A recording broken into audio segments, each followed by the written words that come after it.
سورۃ الاحزاب کی آیت نمبر 35 میں اللہ تعالیٰ فرماتے ہیں یقیناً مسلمان مرد اور مسلمان عورتیں، مومن مرد اور مومن عورتیں، فرما بردار مرد اور فرما بردار عورتیں، سچ بولنے والے مرد، سچ بولنے والی عورتیں، صبر کرنے والے مرد اور صبر کرنے والی عورتیں، خشوع کرنے والے مرد اور خشوع کرنے والی عورتیں، صدقہ دینے والے مرد اور صدقہ دینے والی عورتیں، روزہ رکھنے والے مرد اور روزہ رکھنے والی عورتیں، اور اپنی شرمگاہوں کی حفاظت کرنے والے مرد اور شرمگاہوں کی حفاظت کرنے والی عورتیں، اور اللہ کو بہت زیادہ یاد کرنے والے مرد اور بہت زیادہ یاد کرنے والی عورتیں، ان سب کے لیے اللہ نے بخشش اور بہت بڑا اجر تیار کر رکھا ہے۔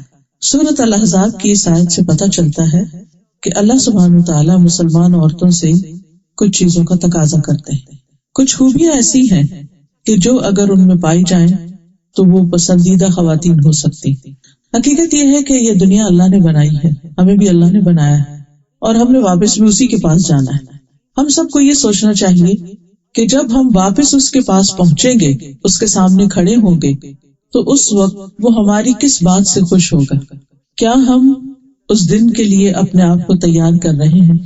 اپنے اندر وہ مطلوبہ صفات پیدا کر رہے ہیں، وہ اخلاق پیدا کر رہے ہیں کہ جو اس کو پسند ہے، جو اس کو چاہیے اور جس کے بارے میں وہ سوال کرے گا اور جو اس سے ملاقات کے وقت اس کو راضی اور خوش کر دے گا۔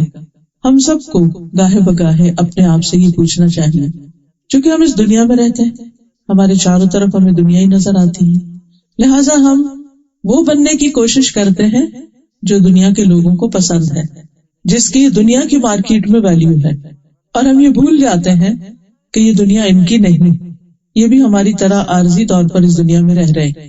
تو بجائے اس کے کہ ہم لوگوں کے سیٹ کیے ہوئے کرائیٹیریا کے مطابق اپنے آپ کو ڈھالیں اور لوگوں کی پسند کے مطابق ہم اس دنیا میں رہیں، ہم کیوں نہ اس رب کی مرضی اور اس کے بتائے ہوئے طریقے کے مطابق اس دنیا میں رہیں کہ جو ہی ہمارا یہ سفر اپنے اختتام کو پہنچے، اور ایک دن تو پہنچنا ہی، جیسے 2016 کل کی بات ہے شروع ہوا اور آج اس کا اختتام ہو رہا ہے، بالکل اسی طرح ہماری زندگی کا بھی اختتام ہو جائے گا ایک دن، وہ دن لازماً آ کر رہے گا۔ تو اس دن کے لیے مجھے تیاری کرنی ہے کہ اس دن مجھے خوش کرنے والی، میرے لیے سکون اور آرام کا باعث کون سی چیز ہوگی، اس دن میرے ساتھ جو سلوک کیا جائے گا وہ کس بنیاد پر ہوگا۔ اس دن کے لیے لازم ہے کہ ہم اپنے آج کے دن کو، آج کی زندگی کو ایسا بنائیں کہ جو کل فائدہ دے۔ خوش نصیب ہیں وہ لوگ کہ جن کے لیے اللہ سبحانہ وتعالیٰ فرماتا ہے رضی اللہ عنہم ورضوا عنہ، اللہ ان سے راضی ہو گیا اور وہ اللہ سے راضی ہو گئے۔ اور جب ان کے پاس موت آتی ہے تو فرشتہ آ کر کیا کہتا ہے؟ یا ایتھا النفس المطمئنۃ ارجعی الی ربک راضیۃ مرضیہ فادخلی فی عبادی وادخلی جنتی، کہ اے نفس مطمئنہ واپس چلو اپنے رب کی طرف، اس حال میں کہ تم رب سے راضی اور رب تم سے راضی، آؤ میرے بندوں میں داخل ہو جاؤ، میرے بندوں میں شامل ہو جاؤ، یعنی خاص بندے جو ہیں اس کے، آؤ میری جنت میں داخل ہو جاؤ۔ یہ ہے اصل کامیابی کہ جس انسان کو موت کے وقت یہ پکار آئے، یہ آواز آئے کہ اے نفس مطمئنہ رب تم سے راضی ہے، جیسے تم اپنے رب سے راضی ہو رب بھی تم سے راضی۔ آج ہم اپنے آپ سے پوچھیں کہ کیا میں اپنے رب سے راضی ہوں، اس کے احکامات پر، اس کے فیصلوں پر، اس کے دین پر، اس کے بتائے ہوئے طریقوں پر؟ کیا وہ جو کچھ مجھ سے چاہتا ہے میں اسے خوشی سے قبول کرتی؟ کیونکہ اصل کامیابی اسی میں ہے، اور اسی کا ذکر ان آیات میں کیا گیا ہے کہ وہ کون سی صفات ہیں کہ جو ایک مسلمان کے اندر ہونی چاہیے، مرد ہو یا عورت ہو۔ مردوں اور عورتوں کا ساتھ ساتھ ذکر کیا گیا، اور تمام صفات میں دونوں برابر کے شریک ہیں، کوئی ڈسکریمنیشن نہیں، کوئی فرق نہیں، جو مردوں سے چاہا گیا وہی عورتوں سے چاہا گیا۔ تو آئیے ہم دیکھتے ہیں کہ ان آیات میں ہم سے کیا کہا گیا ہے، اور پھر یہ کہ صحابیات کی زندگی کیسی تھی، جو اللہ کی پسندیدہ ترین خواتین تھیں، انہوں نے زندگی کیسے گزاری، اللہ تعالیٰ ہم سے کیا چاہتا ہے۔ تو سب سے پہلی چیز، ایک مثالی مسلمان خاتون جو ہوتی ہے اس کا اپنے رب سے ایک مضبوط تعلق ہوتا ہے. فرسٹ اینڈ فورموسٹ اپنے رب کے ساتھ ون آن ون کنیکشن، اپنے رب پر ایمان لانا اور اس کے دین کو، اس کے بتائے ہوئے طریقہ زندگی کو خوشی سے قبول کرنا. تو سب سے پہلی چیز ایمان ہے. اور اس میں ہم دیکھتے ہیں کہ سب سے پہلی عورت جو نبی صلی اللہ علیہ وسلم پر ایمان لائی وہ حضرت خدیجہ رضی اللہ تعالی عنہا ہے. آپ جس حالت میں دنیا میں یعنی غار حرا سے تشریف لائے تھے، آپ ڈرے ہوئے تھے، گھبرائے ہوئے تھے، خوف زدہ تھے، لیکن حضرت خدیجہ رضی اللہ تعالی عنہا نے آپ کو دیکھتے ہی آپ پر کوئی شک نہیں کیا، وہ خوف زدہ نہیں ہوئی، بلکہ انہیں پورا یقین تھا کہ جس شخص کے اندر ایسا اخلاق ہے جس کا وہ ذکر بھی کرتی ہیں کہ جو دوسروں کی مدد کرنے والا ہے، جو غریبوں کے کام آنے والا ہے، اس کو اللہ تعالیٰ رسوا نہیں کرے گا. اور آپ نے جب بتایا انہوں نے کیا دیکھا کہ فرشتے کو اس طرح دیکھا اور ان کو کیا دیا گیا، اقرا بسم ربک الذی خلق، تو فوراً آپ پر ایمان لے آئے. نبی صلی اللہ علیہ وسلم نے فرمایا وہ مجھ پر اس وقت ایمان لائی جب لوگوں نے میرا انکار کیا، میری اس وقت تصدیق کی جب لوگ میری تکذیب کر رہے تھے، اپنے مال سے میری اس وقت مدد کی جبکہ لوگوں نے مجھے اس سے دور رکھا. تو یہ ہے حضرت خدیجہ ہمارے لیے ایک بہترین رول ماڈل کہ جو اللہ کے رسول صلی اللہ علیہ وسلم کو، جبکہ آپ اپنی کسی بہت بڑی قوت کی حالت میں نہیں تھے، ایک پریشانی کی حالت میں تھے، لیکن اس کے باوجود جو کچھ انہوں نے کہا اس کو مان لیا، اس پر ایمان لائی. پھر اسی طرح ہم دیکھتے ہیں کہ ان سے بھی پہلے کچھ ایسی خواتین ہیں کہ جنہوں نے اپنے ہی ایمان کی حفاظت کی، جن میں سر فہرست حضرت آسیہ کا نام ملتا ہے جو فرعون کی بیوی تھی. وَضَرَبَ اللَّهُ مَثَلًا لِّلَّذِينَ آمَنُوا امْرَأَتَ فِرْعَوْنَ اذ قالت رب ابن لی عندک بیتا فی الجنہ. ایمان لانے والوں کے لیے اللہ تعالیٰ فرعون کی بیوی کی مثال پیش کرتا ہے جب اس نے دعا کی اے میرے رب میرے لیے اپنے پاس جنت میں گھر بنا دے. وہ ایک عام خاتون نہیں تھی، وہ کوئی عام نہیں خاتون تھی. حضرت آسیہ جو تھی وہ ایک بادشاہ کی بیوی تھی، ناز و نام میں پلی تھی، ایک محل میں رہتی تھی، دنیا کی ہر نعمت ان کو میسر تھی. ایسا نہیں تھا کہ وہ کوئی ڈپرائیوڈ خاتون تھی یا کسی مصیبت کی باری تھی یا ان کی زندگی میں کوئی بہت پریشانیاں تھی جس کی وجہ سے انہوں نے دین کا راستہ اختیار کیا. آج کل تو ہمارے ہاں یہ سمجھا جاتا ہے نا کہ جس کو سب کچھ ملا ہوا ہے، جس کے پاس ساری نعمتیں ہیں، اسے کیا ضرورت ہے کہ وہ اللہ اللہ کرے. یہ تو وہ لوگ کرتے ہیں کہ جو کسی مشکل کا شکار ہوتے ہیں. لیکن حضرت آسیہ کے پاس سب کچھ تھا، اس کے باوجود جب انہیں جنت کا پتہ چلا، اللہ سبحانہ وتعالیٰ کی پہچان ہوئی، تو دنیا کی چیزیں انہیں حقیر نظر آئی کہ تو کچھ بھی نہیں.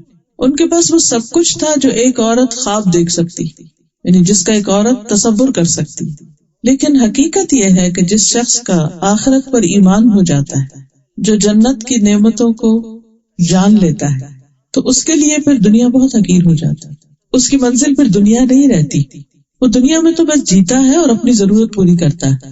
اس کے خوابوں کی منزل پھر جنت ہو جاتی اور اس کے لیے وہ کچھ بھی قربان کر سکتا ہے. اور یہی وہ خاتون ہیں کہ جنہوں نے دعا کی رب ابن لی عندک بیتا فی الجنہ، اے میرے رب میرے لیے اپنے پاس جنت میں گھر بنا دے. اور کہتے ہیں کہ جب انہیں ایمان لانے کی بنا پر تکلیفیں دی گئیں، ان پر طرح طرح کا ظلم و ستم کیا گیا، ان کے ہاتھوں پہ میخیں گاڑ دی گئی، کیل لگا دیے گئے اور ان کو دھمکیاں دی گئی کہ تم اگر نہیں باز آتی تو تمہارے ساتھ بہت برا سلوک کیا جائے گا. تو حدیث میں آتا ہے کہ جب انہوں نے اللہ سے یہ دعا مانگی کہ اللہ مجھے ظالم لوگوں سے چھٹکارا دے، تو اللہ تعالیٰ نے جنت میں ان کے گھر سے پردہ ہٹا کر ان کو وہ گھر بھی دکھا دیا کہ جس کی وہ دعا مانگ رہی تھی. پھر ہم دیکھتے ہیں کہ ایمان اور اسلام کے بعد جو خاص خصوصیت ہے وہ ہے اطاعت گزاری کی. والقانتین والقانتات، کہ مومن عورت جو ہوتی ہے وہ اپنے رب کی اطاعت کرنے والی ہوتی، رب کی بات مانتی اور ہمیشہ مانتی. قنوت جو ہوتا ہے اس میں دوام ہوتا ہے، ہمیشگی ہوتی ہے، یعنی کبھی دل چاہ تو مان لیا، کبھی نہیں چاہ تو نہ مان، کسی جگہ مان لیا اور کسی جگہ چھوڑ دیا اللہ کا حکم نہیں. قانتین وہ ہوتے ہیں کہ جو ہمیشہ ہر جگہ ہر موقع پر اللہ کی بات کو پریفرنس دیتے ہیں، اللہ کی اطاعت کرتے ہیں. اور اس میں ہم دیکھتے ہیں حضرت مریم کی مثال. قرآن مجید میں اللہ تعالیٰ فرماتے ہیں وَمَرْيَمَ ابْنَتَ عِمْرَانَ الَّتِي أَحْصَنَتْ فَرْجَهَا فَنَفَخْنَا فِيهِ مِنْ رُوحِنَا وَصَدَّقَتْ بِكَلِمَاتِ رَبِّهَا وَكُتُبِهِ وَكَانَتْ مِنَ الْقَانِتِينَ. اور عمران کی بیٹی مریم کی مثال اللہ نے دی جس نے اپنی شرمگاہ کی حفاظت کی، تو ہم نے اس میں اپنی ایک روح پھونک دی، یعنی عیسیٰ علیہ السلام کے ساتھ وہ پریگننٹ ہو گئی، اور اس نے اپنے رب کی باتوں کی اور اس کی کتابوں کی تصدیق کی، ان کو سچا مانا۔ وَكَانَتْ مِنَ الْقَانِتِينَ، اور وہ اطاعت گزار لوگوں میں سے تھی، یعنی اللہ کی بات مانتی تھی، اللہ تعالیٰ کی اطاعت کرتی تھی۔ جو بھی ان پر امتحان آیا، جو بھی بوجھ ان پہ ڈالا گیا، جو بھی حکم ان کو دیا گیا، اس میں انہوں نے کچھ بھی انکار نہیں کیا، وہ اطاعت کرتی چلی گئی۔ پھر اسی طرح ہم دیکھتے ہیں کہ حضرت ہاجرہ ابراہیم علیہ السلام کی بیوی، کہ جن کو ابراہیم علیہ السلام نے دودھ پیتے بچے کے ساتھ مکہ کی ایک وادی میں چھوڑا، اور جب وہ چھوڑ کر جا رہے تھے تو وہ پوچھ رہی تھی کہ آپ ہمیں یہاں چھوڑ کے جا رہے ہیں، یہاں تو کوئی بھی نہیں، آپ ہمیں یہاں چھوڑ کے جا رہے ہیں۔ ابراہیم علیہ السلام پیچھے مڑ کے بھی نہیں دیکھ رہے تھے، پھر آگے چلے گئے، پھر وہ پیچھے گئی، پھر آخر انہیں خود ہی خیال آیا کہ ابراہیم علیہ السلام تو اللہ کے بڑے اطاعت گزار ہیں، کہ اللہ ہی کا حکم ہوگا تو یہ ایسا کر رہے ہیں۔ کہنے لگے کیا اللہ نے آپ کو ایسا حکم دیا؟ تو جب انہوں نے کہا کہ ہاں، کہنے لگے پھر اللہ ہم کو ہرگز ضائع نہیں کرے گا، اور وہ خوشی سے اس جگہ پر ایک بچے کے ساتھ تنہا رہ گئی۔ یہ کوئی معمولی بات نہیں ہے، وہ مکہ آج کا مکہ نہیں تھا، وہاں ماں اور بیٹے کے سوا کوئی تیسری مخلوق نہیں تھی، حتیٰ کہ پرند چرند بھی نہیں تھی، کیونکہ پانی نہیں تھا، جہاں پانی نہیں ہوتا وہاں لائف ہی نہیں ہوتی۔ پھر جب زمزم اللہ سبحانہ وتعالیٰ نے ان کو عطا کیا تو پانی کی وجہ سے پھر پرندے آئے، پرندوں کو دیکھ کر راہ گزرتے مسافر بھی آ گئے۔ لیکن یہ اطاعت کی کتنی بڑی مثال ہے، بہت بڑی قربانی۔ اور یہ بھی آپ دیکھیے کہ مصر کی رہنے والی تھی، ایک ترقی یافتہ ملک تھا، اور ایک بادشاہ کے پاس تھی جس نے حضرت سارہ کے ساتھ برا سلوک کرنا چاہا، تو اللہ سبحانہ وتعالیٰ نے اس کے اوپر یعنی اس کو روک دیا ان کی دعا سے۔ حضرت سارہ نے جب دعا کی اور پھر جب وہ وہاں سے جانے لگے ابراہیم علیہ السلام، تو بادشاہ جیسے اس زمانے میں تو انسان بھی بکتے تھے اور انسانوں کو ایسے بھیڑ بکریوں کی طرح تحفے میں دے دیتے تھے، تو حضرت ہاجرہ کو اس بادشاہ نے، جو مصر کا بادشاہ تھا، اس نے ابراہیم علیہ السلام کو تحفے میں دیا تھا۔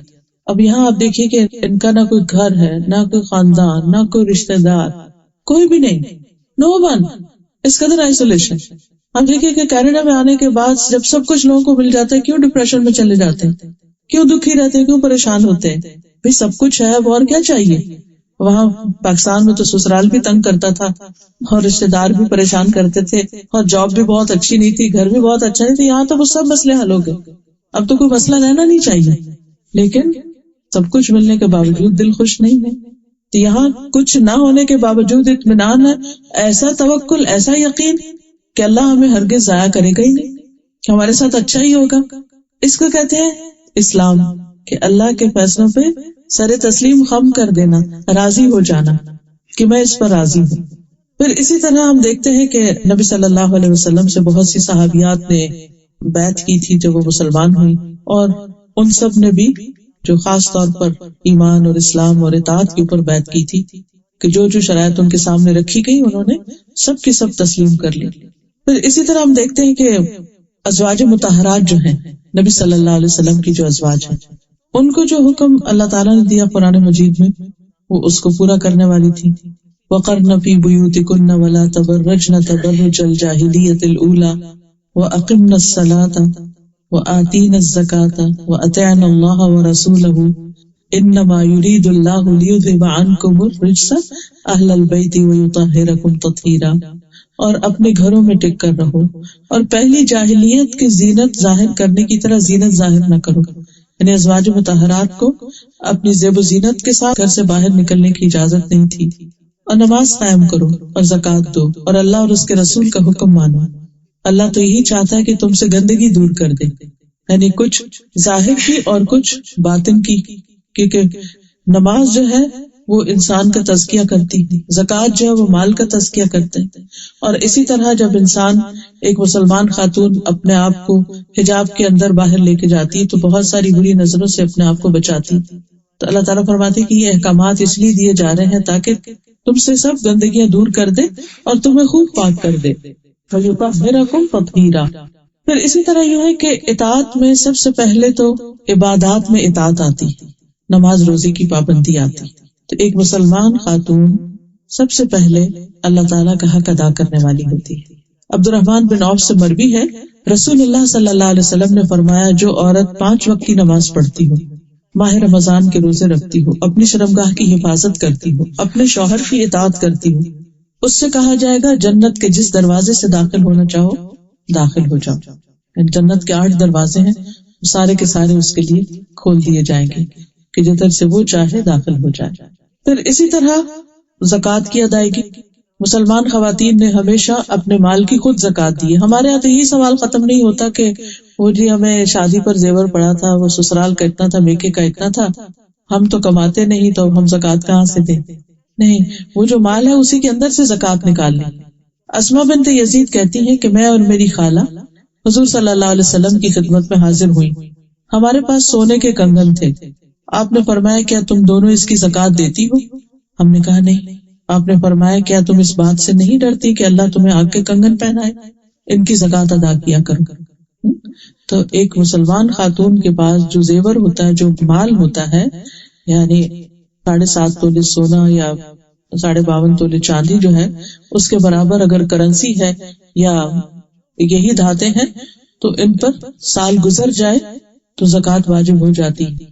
اور یہ عورت کی زکوٰۃ شوہر دے سکتا ہے، بیوی کی زکوٰۃ، لیکن اگر کوئی شوہر راضی نہیں تو بیوی سے زکوٰۃ ساقط نہیں ہوتی یہ سوچ کر کہ ہمارے پاس کچھ نہیں ہے. نہیں، وہ بہت کچھ ہے جس کی زکوٰۃ دینا ہے. پھر اسی طرح مسلمان عورت پر حج بھی فرض ہے. اگر اس کا شوہر اس کو مال نہیں دیتا حج کرنے کے لیے، لیکن اس کا اپنا مال ہے، وراثت میں اس کو کچھ ملا ہے، یا وہ خود جاب کرتی ہے اور وہ صاحب استطاعت ہے، تو اس کو حج کے لیے جانا چاہیے. ہاں، اس کے لیے پھر محرم کی شرط ہے. تو اگر اس کا کوئی اگر شوہر جائے تو بہت اچھا، لیکن اگر بعض اوقات ایسا ہوتا ہے کہ شوہر راضی نہیں ہوتے جانے کے لیے یا ان کا انٹرسٹ نہیں ہوتا، تو ایسے میں کسی اور بھائی، چچا، ماموں، بیٹا، کسی کے ساتھ بھی وہ حج پر جا سکتی ہے. ام المومنین عائشہ رضی اللہ تعالیٰ عنہ کہتی ہیں کہ میں نے نبی صلی اللہ علیہ وسلم سے جہاد کی اجازت چاہی. آپ نے فرمایا جہاد کن الحج، تمہارا جہاد حج ہے. یعنی یہ ایک مشکل کام ہے، اور ایک حقیقت ہے آج کے دور میں بھی. ابھی ریسنٹلی الحمدللہ اس سال میں نے حج کیا تھا، تو میں سوچ رہی تھی کہ وہ 5 دن جو منا اور عرفات اور مزدلفہ اور ان سب میں گزرتے ہیں، وہ اچھا بھلا جہاد ہے. اس میں جو بہت سارے ان نون لوگوں کے ساتھ آپ ایک جگہ پر سوتے ہیں، کھاتے ہیں، ٹریول کرتے ہیں، ریچولز ادا کرتے ہیں، اور بیچ میں مرد بھی ہیں، عورتیں بھی ہیں، اور سخت دھوپ اور گرمی ہے، اور بعض اوقات آپ کو کوئی رائڈ نہیں ملتی، آپ کو واک لمبی لمبی کرنی پڑتی ہے. میری ایک جاننے والی ہے تو ان کو اتفاق سے خیمہ بہت پیچھے ملا، اور کسی وجہ سے وہ انہیں جانا تھا طواف کرنے کے لیے، تو کچھ خیمے میں بھول آئی. اب وہ ایک دفعہ آ کے کنکریاں ماری، پھر واپس خیمے میں گئی، پھر اس کے بعد دوبارہ مکہ، اور یہ سارا سفر پیدل تھا. تقریباً کو 20-25 کلومیٹر بن جاتا ہے وہ چل چل کے، پیدل چل چل کے، کیونکہ اتنا بازو کا رش ہوتا ہے کہ آپ کو کوئی سواری ملتی نہیں ہے. سواری ہوتی ہے تو بہت مہنگی ہوتی ہے، سب افورڈ نہیں کر سکتے.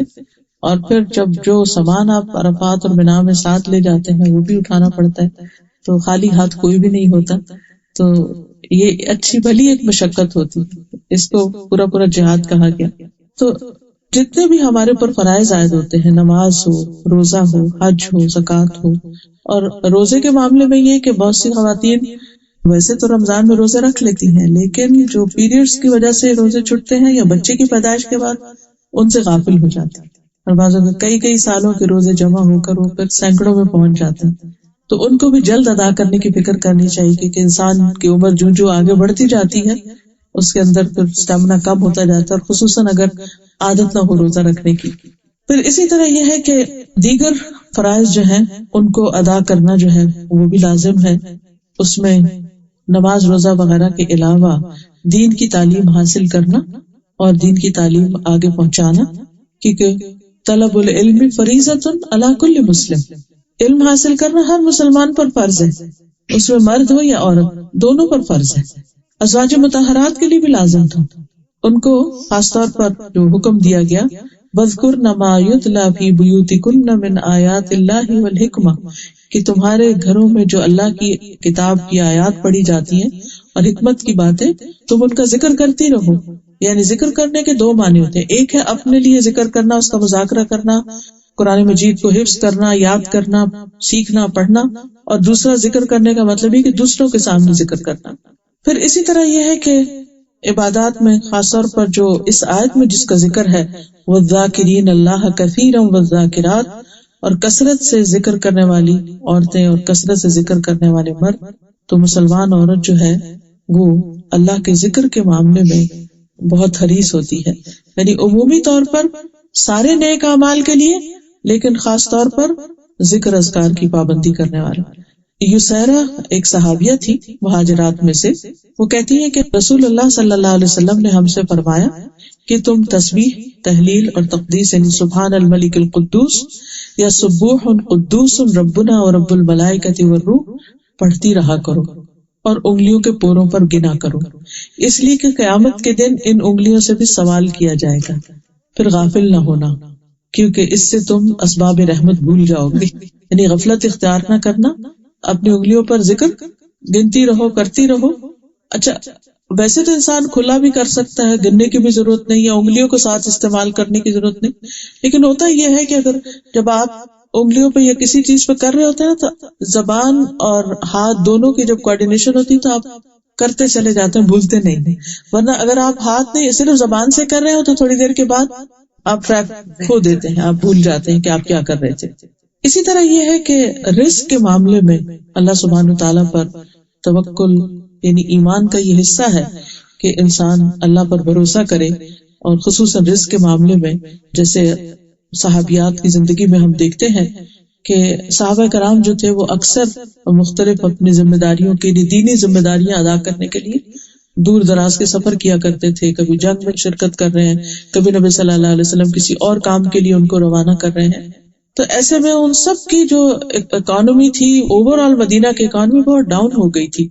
تجارت کرنے والوں کو اپنی تجارت کے لیے پورا وقت نہیں ملتا تھا، اس کے علاوہ جن کے کھیت تھے یا جن کے باغات وغیرہ تھے ان کو لک آفٹر کرنے کا بعض اوقات موقع نہیں ملتا تھا، اینڈ بعض اوقات جب پھل پکے ہوئے ہوتے تھے تو حکم آ جاتا تھا جیسے جنگ تبوک کے موقع پر اللہ کے راستے میں نکلو۔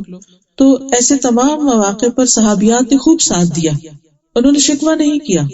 ازواج مطہرات کے بیچ میں ایک دفعہ تھوڑی سی ایسی بات ہو گئی تھی تو اللہ سبحانہ تعالیٰ نے ان کو صاف کہہ دیا کہ اگر تم اس حال میں نبی کے ساتھ رہنا چاہتی ہو تو ٹھیک، اور اگر نہیں تو تم اپنے گھروں کو واپس چلی جاؤ۔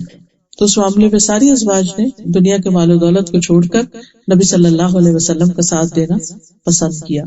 اسی طرح کچھ اور صفات جو ہیں مسلمان خاتون کی، ان میں سے ایک شرم و حیا کی حفاظت ہے۔ شرم و حیا جو ہے وہ ایمان کا حصہ ہے، اور ایک عورت کا ایمان مکمل نہیں ہوتا جب تک کہ اس کے اندر حیا نہیں ہوتا۔ اور حیا کا مطلب یہ ہے کہ جب عورت اپنے گھر سے نکلے تو اپنے سطر کو ڈھانپے، اللہ سبحانہ تعالیٰ نے اس کے لیے جو حدود قائم کی ہے ان کو ملحوظ خاطر رکھے۔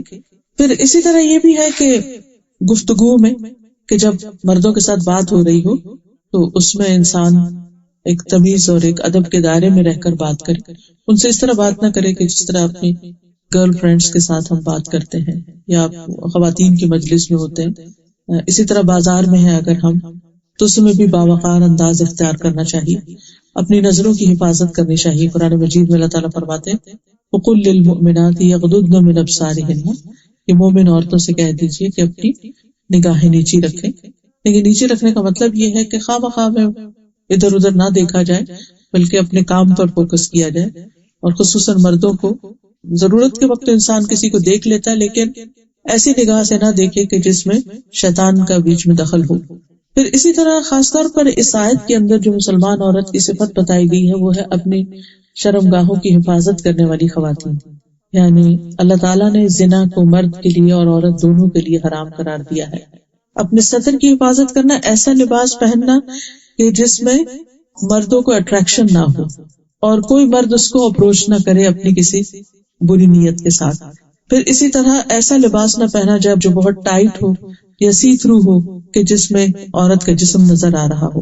پھر اسی طرح یہ ہے کہ مسلمان عورت کی جو خوبیاں ہیں حیا کے علاوہ وہ شکر گزاری ہے۔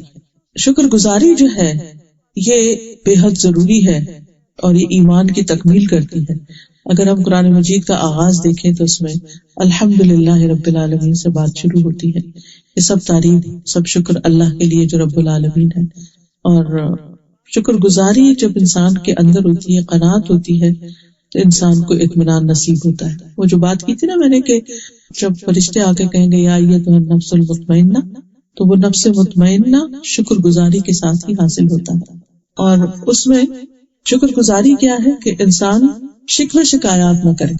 عام طور پر چھوٹی چھوٹی باتوں سے ہم ہرٹ ہو جاتے ہیں بعض اوقات، اور اس میں کوئی بھی ہم سے حال پوچھ لے تو ہم سارا قصہ بتانا شروع کر دیتے ہیں، اور پھر اس وجہ سے مختلف طرح کی غیبت کا بھی انسان شکار ہو جاتا ہے، اور زبان کی بے احتیاطی بھی ہو جاتی. بعض اوقات انسان ساری زندگی نیک کام کرتا ہے لیکن ایک جملہ ایسا زبان سے نکالتا ہے کہ جو اللہ تعالیٰ کو پسند نہیں آتا، اس کے پچھلے سارے اعمال ضائع ہو کر رہ جاتے ہیں. شکوہ اور شکر دو اپوزٹ چیزیں، کمپلینٹس اور گریٹفلنس ہونا. تو کمپلینٹ کرنا جو ہے یہ اللہ تعالیٰ کو پسند نہیں. کسی سے بھی اگر آپ کو کوئی ناراضگی ہے یا شکایت ہے تو اس کو بلیم کرنے کے بجائے تم ایسا نہیں کرتے، تم ایسا کرتے ہو، بہتر یہ ہے کہ دوسرے کو یہ بتایا جائے کہ اس کو کیا کرنا چاہیے، یعنی سجیسٹو انداز اختیار کریں. ہمیں عام طور پر کانفلکٹ مینجمنٹ نہیں آتی کہ اگر کسی سے اختلاف ہو گیا ہمارا کہ کسی نے ہماری بات نہیں مانی تو ہم نے اس کو کس طرح کنونس کرنا ہے. بعض اوقات ہم غصے میں آ جاتے، بعض اوقات ہم بول چال چھوڑ دیتے، بعض اوقات ہم اپنے آپ میں بند ہو جاتے، یعنی کمیونیکیشن چھوڑ دیتے. اس کا نتیجہ کیا ہوتا ہے کہ مسئلہ حل نہیں ہوتا، مسئلہ بڑھنا شروع ہو جاتا ہے اور انسان کی زندگی مشکل میں آ جاتی ہے. کبھی کچھ لوگ رونا شروع کر دیتے ہیں، کچھ لوگ شاؤٹنگ شروع کر دیتے ہیں. تو ان میں سے کوئی بھی پرابلم جب ہوتا ہے شاؤٹنگ سے حل نہیں ہو سکتا. وقتی طور پہ ہو سکتا ہے کوئی دوسرا شخص دب جائے، خاموش ہو جائے. اسی طرح اگر آپ بول چال بند کریں گے تو مسئلہ تو حل نہیں ہوگا. اسی طرح جتنے بھی ایسے طریقے، تو ہمیں یہ سیکھنا چاہیے کہ بجائے شکوے شکایتیں کرنے کے اور ناراض ہونے کے اور ادھر ادھر کے کام کرنے کے، وہ طریقہ اختیار کیا جائے کہ جس میں ہم دوسرے کو خیر خواہی سے ایک بات بتا دیں، چاہے وہ ہمارا شوہر ہو، چاہے ہمارے بچے ہو. اپنی ایکسپیکٹیشنز واضح کریں کہ آپ ان سے کیا چاہتے ہیں، ان کی کون سی بات آپ کو بادر کرتی. اگر آپ سامنے بات کر سکیں تو سامنے کر لیں، نہیں کر سکتے تو لکھ کر لیں، میسج کر دیں، کچھ بھی کریں، لیکن دوسرے کو بتائیں. لیکن اس کے ساتھ ساتھ آپ درگزر بھی، معاف کرنا بھی، کیونکہ جب تک انسان دوسروں کو معاف نہیں کرتا، اگر ہر چھوٹی بڑی بات دوسروں کی پکڑ لی جائے تو اس سے گزارا نہیں ہو سکتا، زندگی نہیں گزرتی. ایسا نہیں ہو سکتا کہ ہمارے اندر کوئی ایسی بات نہیں کہ جو دوسروں کو تکلیف نہ دیتی ہو.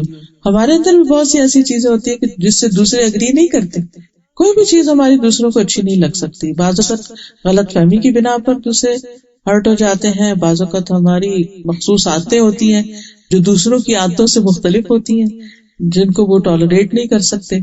تو ایسی تمام چیزوں میں انسان کو درگزر کرتے چلے جانا چاہیے تاکہ آگے کا سفر چلتا رہے. پھر اسی طرح مسلمان خاتون کے اندر قناعت کی صفت بھی ہونی چاہیے کہ اللہ نے جو کچھ اس کو دیا ہے اس کو اچھے سے استعمال کرے اور اس پر راضی بھی ہو. کوئی مشکل وقت آئے، کوئی تکلیف آئے، کیونکہ زندگی میں کچھ نہ کچھ تو ہوتا ہی رہتا ہے، اللہ تعالیٰ نے خود بتا دیا. پھر اسی طرح صبر کرنا. صبر کیا ہے کہ وَلَنَبْلُوَنَّكُمْ بِشَيْءٍ مِّنَ الْخَوْفِ، کبھی خوف ہوتا ہے، وَالْجُوعِ، کبھی بھوک ہوتی ہے، وَنَقْصٍ مِّنَ الْأَمْوَالِ، کبھی مال کم ہو جاتے ہیں، جاب چلی جاتی، بزنس ڈاؤن ہو جاتا ہے، وَالْأَنفُسِ، کبھی لوگ چلے جاتے ہیں، فوت ہو جاتا ہے کوئی، وَالثَّمَرَاتِ، کبھی آپ کو جو کام کا آؤٹ پٹ ہوتا ہے یا آؤٹ کم ہوتا ہے وہ نہیں آپ کو نظر آتا. آپ ایفرٹ لگا رہے ہوتے ہیں لیکن اس کے کوئی ثمرات آپ کو نہیں ملتے. اور بعض اوقات لٹرل معنوں میں جو لوگ کاشتکاری کرتے ہیں وہ فصل اگاتے ہیں، ساری کی ساری ختم ہو جاتی، ضائع ہو جاتی، کچھ بھی نہیں آپ کو ملتا. تو ایسی تمام چیزوں میں انسان کو صبر کی ضرورت ہوتی ہے. اللہ تعالیٰ سے ناراض ہونے کی بجائے ایسے مواقع پر اپنے آپ کو اچھے طریقے سے کیری کرنا، اللہ کی رضا پہ راضی رہنا اور اس تکلیف میں بھی خیر کے پہلو کو سامنے رکھنا، یہ بہت ضروری ہوتا ہے. پھر اسی طرح بیماری کی شکل میں بعض اوقات انسان کے اوپر مشکل آ جاتی ہے تو اس میں انسان صبر کرے. ایک خاتون تھی مدینہ میں، تو ان کو مرگی کا دورہ پڑ جاتا ہے. وہ نبی صلی اللہ علیہ وسلم کے پاس سے کہنے لگی اللہ کے رسول صلی اللہ علیہ وسلم آپ دعا کر دیں کیونکہ جب مجھے یہ فٹ پڑتا ہے تو میرا جسم کا سطر بھی کھل جاتا ہے, بے ہوش ہو کے گر جاتی ہوں, مجھے پتہ نہیں چلتا. آپ نے فرمایا اگر تم چاہو تو میں تمہارے لیے دعا کرتا ہوں, لیکن اگر تم صبر کرو اس بیماری پر تو تمہارے لیے جنت ہے. کہنے لگی کہ میں صبر کروں گی, آپ بس یہ دعا کر دیں کہ جب میں اس تکلیف میں ہوں تو میرا سطر نہ کھلے. کتنی فکر تھی اس کو, تو آپ نے اس کے لیے دعا کی, اس کے بعد اس کا سطر نہیں کھلا. تو اس بارے میں عطا بن ابی رباح جو ایک تابعی ہے وہ کہتے ہیں کہ ابن عباس نے مجھ سے کہا کہ میں تمہیں ایک جنتی عورت دکھاؤں. میں نے عرض کیا کیوں نہیں؟ فرمایا یہ سیاہ فام عورت جو ہے یہ نبی صلی اللہ علیہ وسلم کی خدمت میں حاضر ہوئی تھی تو آپ نے اس کو جنت کی بشارت دی تھی. بعض تکلیفیں انسان کو لگ جاتی ہیں, بعض بیماریاں ایسی ہوتی ہیں کہ علاج کے باوجود, دعا کے باوجود, سارے کام کر لینے کے باوجود وہ تکلیف دور نہیں ہوتی. ایسے میں انسان پھر بھی صبر کرے اور اللہ کی رضا پر راضی رہے, کیونکہ مومن کو تو ایک کانٹا بھی چبھتا ہے تو اس کے لیے اجر ہی اجر ہوتا ہے. تو کوئی بھی چھوٹی تکلیف ہو یا بڑی تکلیف, اس پر صبر اجر کی نیت سے کرتے رہے. اسی طرح مومن خاتون جو ہے وہ زکوٰۃ کے علاوہ صدقات بھی شکر گزاری کے طور پر اور تکلیفوں کو دور کرنے کے لیے اللہ کی راہ میں دیتے رہتے. حضرت عائشہ کہتی ہے کہ رسول اللہ صلی اللہ علیہ وسلم نے فرمایا تم میں سے سب سے پہلے مجھ سے وہ ملے گی جس کے ہاتھ سب سے لمبے. تو ازواج مطہرات ایک دوسرے سے اپنے ہاتھ ملا ملا کے دیکھتی تھی کہ کس کے ہاتھ لمبے. سب سے زیادہ لمبے ہاتھ جو تھے وہ زینب کے تھے, کیونکہ سب سے پہلے وہ فوت ہوئی, کیونکہ اپنے ہاتھ سے محنت کرتی, کماتی اور صدقہ خیرات دیتی. تو اس سے یہ پتہ چلتا ہے کہ عورت کے لیے کام کر کے کمانا اسلام میں منع نہیں ہے. یہ نبی صلی اللہ علیہ وسلم کی وائف ہے اور وہ خود کام کرتی ہیں. کوئی ہنر مند تھی, کچھ دستکاری, اب یہ ایگزیکٹلی نہیں پتہ چلتا کہ ان کا کام کیا تھا, بہرحال کچھ بناتی تھی اور بیچتی تھی جس سے ان کو کچھ آمدنی حاصل ہوتی, اور اس آمدنی سے پھر وہ اپنے ہاتھ سے صدقہ کیا کرتی تھی. پھر اسی طرح ہم دیکھتے ہیں کہ عبداللہ بن زبیر کہتے ہیں کہ میری خالہ عائشہ اور میری امی اسما جو تھی وہ دونوں بہت زیادہ صدقہ کرنے والی خواتین تھی. میں نے ان سے زیادہ سخی عورتیں نہیں دیکھی, لیکن دونوں کا انداز مختلف تھا. حضرت عائشہ تو جمع کرتی رہتی تھی اور جب کچھ جمع ہوتا تو اکٹھا صدقہ کرتی تھی, لیکن میری والدہ کبھی کچھ جمع نہیں کرتی تھی, بس جو آتا تھا ساتھ کے ساتھ دیے چلے جاتے تھے. بعض اوقات ہم یہ سوچتے ہیں کہ ہاں ہمارے ہسبینڈ ہر مہینے انہوں نے وظیفے مقرر کر رکھے ہیں, یہاں بھی خرچ کرتے ہیں وہاں بھی کرتے ہیں. وہ بے شک کریں, لیکن آپ خود بھی کریں. آپ کی آمدنی میں سے آپ اگر کام کرتے ہیں, جاب کرتے ہیں تو بھی ٹھیک ہے, اگر نہیں کرتے تو جو آپ کو جیب خرچ ملتا ہے ہسبینڈ کی طرف سے وہ بھی آپ کا اپنا ذاتی مال ہو جاتا ہے, اس میں سے آپ کر سکتے ہیں. پیرنٹس کی طرف سے اگر کچھ ملتا ہے یا کوئی بھی آپ نے کہیں پر کچھ اپنا شیئر ڈال رکھا ہے اس کی کوئی آمدنی ہے, جو کچھ بھی آپ کا ہے, آپ کی ذاتی ملکیت, چاہے کیش ہے, کائنڈ ہے, کچھ بھی اس میں سے آپ خرچ کر سکتے ہیں. اور پھر یہ ہے کہ اس معاملے میں اپنے شوہر سے بھی تعاون کرنا چاہیے. بعض اوقات وہ کچھ کہیں ڈونیشن دینا چاہتے ہیں یا کوئی والنٹیئر کرنا چاہتے ہیں تو ہم اس میں تعاون نہیں کرتے یا ہمیں اعتراض ہو سکتا ہے. تو ایسے میں اگر آپ سفارش کر دیں یا آپ ان کو انکریج کریں تو جو کچھ وہ کریں گے اس کا بھی اجر آپ کو ملے گا. اور اس میں ہم دیکھتے ہیں کہ ایک انصاری خاتون تھی, ان کے شوہر نبی صلی اللہ علیہ وسلم کے گیسٹ کو لے کر آ گئے اور بچے رو رہے تھے بھوک سے, لیکن کھانا بس اتنا تھا کہ بچوں کو یا کھلاتے یا پھر مہمان کو کھلاتے. انہوں نے بچوں کو اسی طرح سلا دیا اور خود بھی بھوکے تھے اور بہانے سے چراغ بجھا کے سارا کھانا مہمان کو کھلا دیا. جب تک گھر کی ایک عورت اپنے شوہر سے یہ تعاون نہیں کرتی, ایسا صدقہ خیرات تو ہو ہی نہیں سکتا, ایسی نیکی کا کام تو ہو ہی نہیں سکتا. ایسے میں ایک دوسرے کے ساتھ اچھے کاموں میں کوآپریٹ کرنا جو ہے وہ بہت ضروری ہوتا ہے. پھر اسی طرح حضرت عائشہ رضی اللہ تعالی عنہا جو تھی وہ بھی اپنے گھر میں جو کچھ ہوتا تھا وہ خرچ کرتی. کہتی ہے کہ ایک دفعہ ایک فقیر آیا تو نبی صلی اللہ علیہ وسلم گھر میں تھے, میں نے اس کو کچھ دینے کا حکم دیا, تو جو لے کر جا رہی تھی فقیر کو دینے کے لیے, گھر کی کوئی سرونٹ ہوگی کچھ, تو پہلے اس کو بلایا, ادھر لاؤ دکھاؤ کیا دے رہی. جیسے ہم لوگ کی عادت ہوتی ہے نا کہ اگر بچوں کو کچھ کریں, اچھا جاؤ یہ لے جاؤ, یہ کچھ دکھاؤ کیا لے کے جاؤ. تو بہرحال آپ صلی اللہ علیہ وسلم دیکھ رہے تھے, آپ نے فرمایا تم یہ چاہتی کہ تمہارے علم کے بغیر گھر میں کوئی چیز آئے جائے نہیں. یعنی یہ عورتوں کی ایک خاص وہ ہوتی ہے نا کہ اچھا کچن میں اگر گروسری بھی لا کے رکھے نا, اگر اس کو میرے اندر تو ویکنس ہے, جب گروسری بھی لا کے رکھے تو وہ کہتی ہے کہ اس کو اب کوئی ہاتھ نہ لگائے, میں خود رکھوں گی. کیونکہ ہوتا ہی ہے کہ جب وہ نکالنی ہوتی ہے وہ کہیں سے کئی چیزیں فریج میں ڈال دیتے ہیں اور پھر ٹائم اتنا کم ہوتا ہے کہ پھر جلدی نکالنی مشکل ہوتی ہے. تو وہ کہتی بہت بڑا احسان ہوگا، ہر چیز ادھر ہی چھوڑ دے.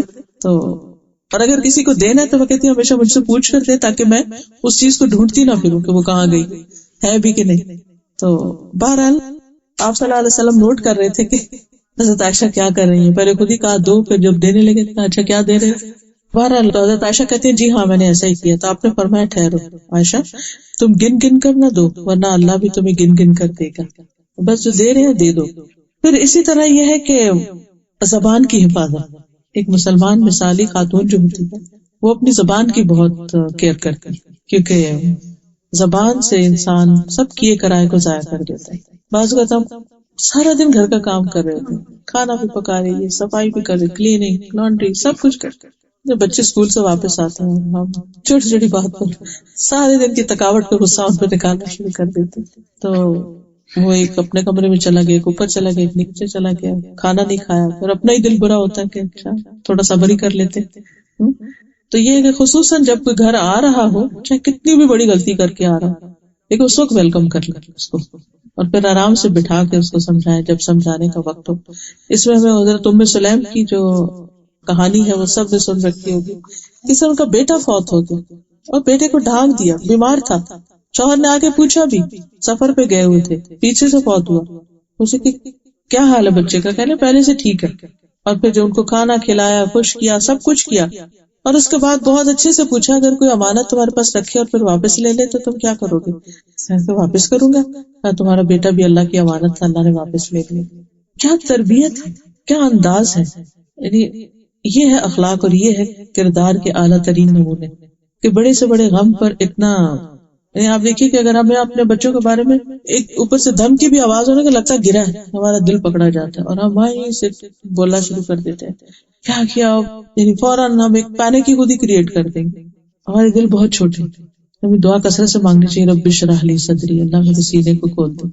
یہ صرف پڑھنے کے معاملے میں نہیں بلکہ ہر معاملے میں، صدقہ خیرات کے معاملے میں بھی، دوسروں کو معاف کرنے کے معاملے میں بھی، اور باقی چیزوں میں بھی. اور خاص طور پر یہ ہے کہ زبان سے کسی کو تکلیف نہ دی جائے. ابو ہریرہ کہتے ہیں کہ ایک آدمی نے کہا اللہ کے رسول صلی اللہ علیہ وسلم، فلاں عورت کثرت سے نماز، روزہ، صدقے میں مشہور ہے لیکن اپنی زبان سے پڑوسیوں کو تنگ کرتی، ستاتی. فرمایا وہ جہنمی ہے. نماز بھی پڑھ رہی ہے، روزہ رکھ رہی ہے، صدقہ کر رہی ہے، لیکن باتیں زبان کنٹرول میں نہیں.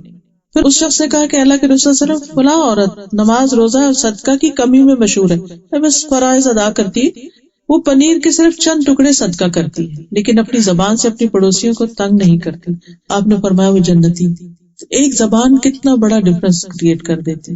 اس پر کام کرنے کی ضرورت. لیکن صرف زبان کنٹرول نہیں ہو سکتی جب تک دل کی اصلاح نہ ہو، کیونکہ زبان تو دل کا آئینہ ہے. ابن الجوزی نے کہا نا کہ امام ابن القیم الجوزی نے کہا کہ دل کی مثال ایک دیگ کی طرح ہے، زبان جو ہے وہ ایک چمچ کی طرح ہے. تو جو دیگ میں ہوتا ہے نا وہی چمچ باہر نکالتا ہے، کچھ اور نہیں آتا. جو ہمارے دلوں میں ہوتا ہے وہی زبانوں سے نکلتا ہے. اور اس میں خاص طور پر مومن جو ہے وہ لان تان کرنے والا نہیں ہوتا، فحش کو نہیں ہوتا. پھر اسی طرح کسی کی عیب جوئی نہ کی جائے. حضرت عائشہ نے ایک دفعہ حضرت صفیہ کے قد کے بارے میں کہا کہ ان کا قد چھوٹا ہے، وہ لفظ یوز کیا ایسا. آپ نے فرمایا کہ تم نے ایسی بات کی ہے کہ اگر سمندر میں ڈالی جائے تو سمندر کڑوا ہو جائے. پھر اسی طرح یہ ہے کہ صلہ رحمی، رشتہ داروں کے ساتھ بنا کے رکھنا، اچھا سلوک کرنا. اس میں خاص طور پر آپ صلی اللہ علیہ وسلم نے حضرت اسماء کو تاکید کی تھی کہ وہ اپنی والدہ کے ساتھ صلہ رحمی کرے، جبکہ وہ ابھی اسلام نہیں لائی تھی لیکن مکہ سے صرف کسی مدد کے لیے اپنی بیٹی کے پاس آئی تھی، مدد لینے کے لیے.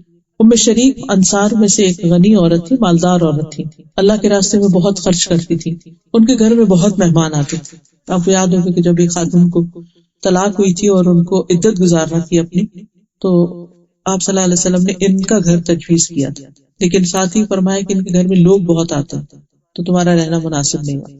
پھر اسی طرح نرم دلی، نبی صلی اللہ علیہ وسلم نے خاص طور پر حضرت عائشہ سے کہا کہ اے عائشہ اللہ سے ڈرنا اور نرمی اختیار کرنا، یعنی نرمی کو اپنے اوپر لازم کر لو، کیونکہ نرمی جس چیز میں ہوتی ہے اسے خوبصورت بنا دیتی اور جس چیز سے کھینچ لی جاتی ہے اسے بدنما کر دیتی. پھر اسی طرح حقوق العباد میں سے یہ بات بھی ہے کہ دوسروں کے ساتھ اپنے پڑوسیوں کی، رشتہ داروں کی، باقی لوگوں کی خبر رکھنا کہ کس حال میں ہے، کسی مالی مدد کی ضرورت ہے ان کو یا جسمانی مدد کی ضرورت ہے، کوئی بیمار تو نہیں، کسی کو اور کچھ مشکل تو نہیں. ابراہیم کہتے ہیں کہ میری بیوی بیمار پڑ گئی تو اس زمانے میں ام درداء کے پاس جایا کرتا تھا. یہ فقیہہ عورت تھی. جب میں جاتا تو وہ پوچھتی تمہاری بیوی کیسے؟ میں کہتا کہ بیمار ہے. تو وہ کھانا منگواتی اور میں کھانا کھاتا کیونکہ گھر سے کھانا نہیں کھا کے آیا ہوتا تھا. اس کے بعد واپس آتا. ایک مرتبہ میں ان کے پاس آیا تو بولی اب اس کا کیا حال ہے؟ میں نے کہا تقریباً ٹھیک ہے. انہوں نے کہا جب تم کہتے تھے کہ وہ بیمار ہے تو میں تمہارے لیے کھانا منگواتی تھی، اور اب تم کہتے ہو کہ قریب صحیح ہے تو اب میں تمہارے لیے کچھ نہیں منگواؤں گی. اسی طرح ایک خاتون تھی مدینہ میں، صحیح بخاری میں ان کا واقعہ آتا ہے. یہ ہر جمعے کو خاص کھانا بنا کر صحابہ کو کھلاتی تھی. سہل بن سعد کہتے ہیں ہمیں جمعے کے دن کی بہت خوشی ہوتی تھی. ایک بزرگ خاتون تھی، وہ چقندر کی جڑیں لے کر اپنی ہانڈی میں پکاتی تھی اور اوپر سے کچھ جو کے دانے اس میں ڈال دیتی. چقندر جو ملا کے پکاتی. تو ہم جمعہ کی نماز پڑھ کر ان کی ملاقات کو جاتے، وہ ہمارے سامنے یہ کھانا رکھا کرتی. جمعہ کے دن ہمیں بڑی خوشی اسی وجہ سے رہتی کہ ہم جمعہ کے بعد، کیونکہ جمعہ پڑھ کر ہی ہم صبح کا کھانا کھایا کرتے تھے، اس سے پہلے کچھ نہیں کھاتے تھے. اور کہتے ہیں کہ اللہ کی قسم نہ اس میں چربی ہوتی تھی نہ گھی ہوتا تھا، بس وہ ویجیٹیبل اور جو پکے ہوئے ہوتے تھے. آپ خود سوچیے کہ کیا ذائقہ ہوتا ہوگا، لیکن پھر اس کے باوجود صحابہ بہت خوش ہوتے تھے. پھر اسی طرح یہ ہے کہ اپنے گھر والوں کا خیال اور اپنے خاندان سے تعلق، اور گھر والوں میں خاص طور پر سب سے پہلا حق جو ہے وہ شادی کے بعد شوہر کا حق ہوتا ہے، اس کا خیال رکھنا اور اس کے حقوق کو ادا کرنا اور اس کے ساتھ وفادار رہنا. نبی صلی اللہ علیہ وسلم نے فرمایا عورت اس وقت تک ایمان کی حلاوت نہیں پا سکتی، یعنی ایمان کی مٹھاس سویٹنس نہیں پا سکتی جب تک کہ وہ شوہر کا حق ادا نہیں کرتی. یعنی ایک شادی شدہ عورت جتنے چاہے اچھے اچھے کام کرتی رہے، چاہے سارا گھر سجا کے رکھ دے، اچھے اچھے کھانے پکا کے رکھ دے اور بہت کچھ کما کے لا کے رکھ دے، کچھ بھی کر لے، لیکن اگر وہ شوہر کا حق ادا نہیں کرتی، اس کے ساتھ اس کا معاملہ درست نہیں، تو خوش نہیں رہ سکتی. یعنی خوشی کا انحصار بہت اچھے کپڑوں یا بہت اچھے گھر یا بہت اچھے کھانوں میں نہیں ہے. خوشی انسانوں سے ملتی ہے، اور انسانوں سے خوشی اس وقت ملتی ہے جب ہم انہیں خوش رکھنے کی کوشش کرتے ہیں. اور خوش رکھنے کے لیے خاص طور پر ان کی بات ماننا. والصالحات قانتات، صالحات نیک عورتوں کی صفت قرآن مجید میں بتائے گی کہ وہ فرمانبردار ہوتی ہیں، شوہر کی نافرمانی نہیں کرتے. پھر اسی طرح اگر شوہر ناراض ہو جائے تو اس کو منانا بھی، اس پر بھی اجر ہے عورت کے لیے. اس کے مطلب نہیں کہ صرف عورت ہی منائے، لیکن چونکہ ہم عورتوں کی ذمہ داریوں کی بات کر رہے ہیں تو اس لیے اس بات کا ذکر کرنا مناسب ہے. پھر اسی طرح خصوصاً شوہر کی شکر گزاری کہ جو وہ محنت کرتا ہے، کما کر لاتا ہے، یا جو بھی کام کاج کرتا ہے. نبی صلی اللہ علیہ وسلم نے فرمایا اللہ تعالیٰ اس عورت کی طرف نظر رحمت سے نہیں دیکھتا جو اپنے خاوند کا شکریہ ادا نہیں کرتی، حالانکہ وہ اس سے بے نیاز نہیں ہو سکتی، یعنی اس کے بغیر رہ بھی نہیں سکتی، لیکن اس کی چھوٹی چھوٹی باتوں پر ناراض ہو کر اس کا احسان نہیں مانتی. تو اس کا احسان ماننا جو ہے وہ بہت ضروری ہے. اور ناشکری کیا ہے؟ حضرت اسماء کہتی ہیں کہ ایک مرتبہ نبی صلی اللہ علیہ وسلم میرے پاس سے گزرے تو میں اپنی دوستوں کے ساتھ تھی. آپ نے ہمیں سلام کیا اور فرمایا کہ احسان کرنے والوں کی ناشکری سے بچو. میں نے عرض کیا یا رسول اللہ صلی اللہ علیہ وسلم، احسان کرنے والوں کی ناشکری سے کیا مراد ہے؟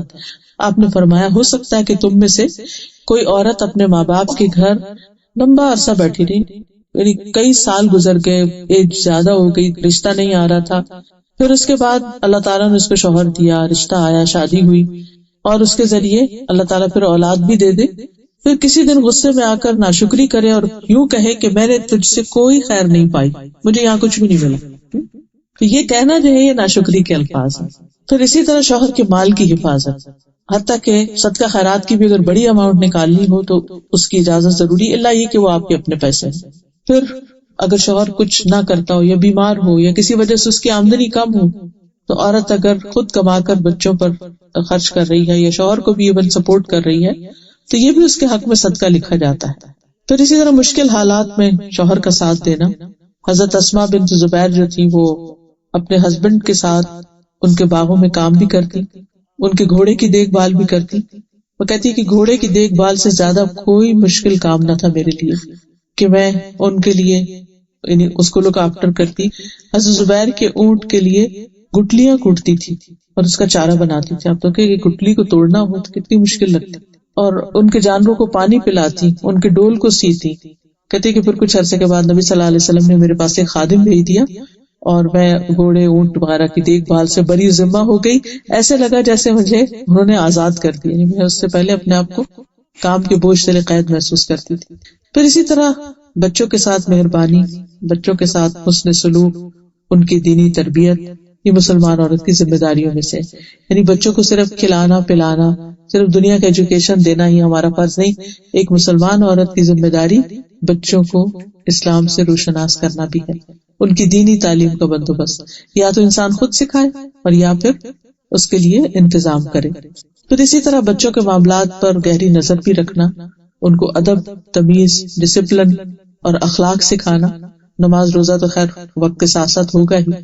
اور پھر آخری بات یہ ہے کہ مسلمان عورت جو ہے وہ اپنے ذاتی عبادات، حقوق و لباد کے علاوہ دین کی خدمت میں بھی حصہ لیتی ہے. اور اس کے لیے سب سے پہلی چیز دین کی سمجھ بوجھ حاصل کرنا. نبی صلی اللہ علیہ وسلم نے انصار کی عورتوں کی تعریف فرمائی تھی کہ انصار کی عورتیں بہت اچھی ہیں جنہیں دین کی سمجھ بوجھ حاصل کرنے میں شرم مانے نہیں ہوتی. یعنی جس قسم کا بھی سوال ہوتا ہے وہ پوچھ لیتی. بعض لوگ ان کے دل میں سوال ہوتا ہے لیکن شرم کے بارے کہ لوگ کیا کہیں گے، یا جس سے پوچھ رہے وہ کیا کہے گا، میرے بارے میں پتہ نہیں کیا سوچے، تو وہ پوچھتے نہیں. لیکن یہ ہے کہ نبی صلی اللہ علیہ وسلم نے اس بات کی تعریف کی ہے جب ایک خاتون جو ہے یعنی دین کا علم حاصل کرتی ہے. اسی طرح ایک خاتون آپ کی خدمت میں حاضر ہوئی، کہنے لگی کہ آپ سے ہمیشہ مرد ہی استفادہ کرتے رہتے ہیں، آپ ہمارے لیے بھی کوئی دن مخصوص کریں کہ جس میں ہم آپ کے پاس آئیں اور آپ سے سیکھیں. تو آپ نے پھر سب کو ایک جگہ ایک دن بتا کر جمع کیا اور پھر اللہ نے جو آپ کو سکھایا تھا وہ ان خواتین کو سکھایا. پھر اسی طرح قرآن مجید کی روشنی میں امر بالمعروف اور نہی عن المنکر کی ذمہ داری بھی خواتین کی ہے. سورۃ التوبہ کی آیت نمبر 71 ہے، والمؤمنون والمؤمنات بعضهم اولیاء بعض یأمرون بالمعروف وینہون عن المنکر ویقیمون الصلاة ویؤتون الزکاة ویطیعون اللہ ورسولہ اولئک سیرحمہم اللہ ان اللہ عزیز حکیم. مومن مرد اور مومن عورتیں ان کے بعض کے دوست ہیں. وہ نیکی کا حکم دیتے ہیں، برائی سے منع کرتے ہیں، نماز قائم کرتے ہیں، زکوٰۃ دیتے ہیں، اللہ اور اس کے رسول کا حکم مانتے ہیں. یہی لوگ ہیں جن پر اللہ ضرور رحم کرے گا، بے شک اللہ غالب کمال حکمت والا ہے. تو اس میں آپ دیکھیے کہ نماز کا ذکر ہے، زکوٰۃ کا ذکر ہے، اللہ اور اس کے رسول کی اطاعت کا ذکر ہے، اور اس کے ساتھ ساتھ امر بالمعروف اور نہی عن المنکر کا، نیکی کا حکم دینا اور برائی سے روکنا. یہ اسلامی معاشرے کی ایک روح ہے. اس سے مسلمان جو ہے وہ خیر اور بھلائی کے کاموں میں آگے بڑھتے ہیں. پھر اسی طرح یہ ہے کہ صحابیات نے صرف تعلیم حاصل کرنے اور سکھانے کا ہی کام نہیں کیا، بلکہ وہ حضرت عمر جو تھے وہ شفا بنت عبداللہ سے مشورے بھی لیا کرتے تھے. وہ ان کی مشورہ کمیٹی کی رکن تھی، جیسے آج کل ہوتا ہے نا کہ پارلیمنٹ کی رکن ہو یا کسی شورا کی رکن ہو. تو حضرت شفا جو تھی، شفا بنت عبداللہ، جنہوں نے حضرت حفصہ کو لکھنا سکھایا تھا اور دم بھی ایک سکھایا تھا، تو وہ یعنی حضرت عمر مشورہ لینے میں انہیں مقدم رکھتے تھے اور ان کو بہت اطمینان کا اظہار کرتے تھے اور ان کو ترجیح دیا کرتے تھے. اور کبھی کبھی بازار کی بھی کوئی ذمہ داری ان کے سپرد کر دیتے تھے. یہ تہذیب التہذیب کی روایت ہے.